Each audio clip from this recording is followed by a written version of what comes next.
করি তিনি যখন কারাগারে ছিলেন তখন তাকে কোন রকম কোনো চিকিৎসা দেওয়া হয় নাই।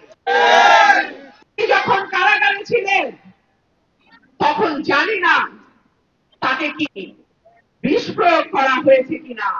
সেই দেশনেত্রী, তিনবারের সাবেক প্রধানমন্ত্রী, বাংলাদেশে আপোষহীন নেত্রী, যিনি কোনদিন কোন নির্বাচনে কোন আসন থেকে পরাজিত হন নাই, সেই দেশনেত্রী বেগম খালেদা জিয়া আজকে অসুস্থ হয়ে এবার কেয়ার হাসপাতালে চিকিৎসাধীন।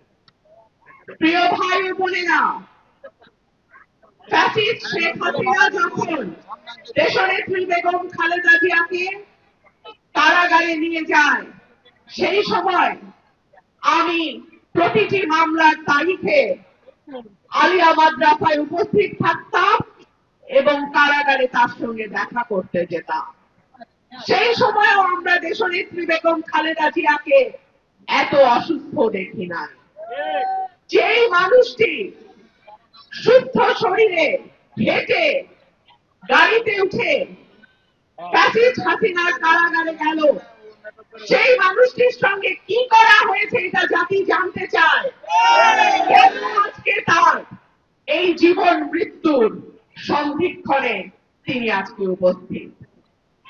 আমরা সন্দেহ করি তিনি যখন কারাগারে ছিলেন তখন তাকে কোন রকম কোনো চিকিৎসা দেওয়া হয় নাই। তিনি যখন কারাগারে ছিলেন তখন জানি না তাকে কি বিষ প্রয়োগ করা হয়েছে কিনা, কিংবা এমন কিছু করা হয়েছে কিনা যে কারণে তার শারীরিক অবস্থার এত দ্রুত অবনতি হয়েছে।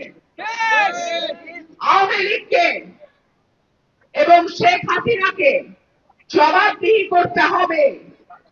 কেন দেশনেত্রী বেগম খালেদা জিয়া, যিনি সুস্থ অবস্থায় কারাগারে গেছেন, তারপর থেকে তার শারীরিক অবস্থার এত দ্রুত অবনতি কেন হলো?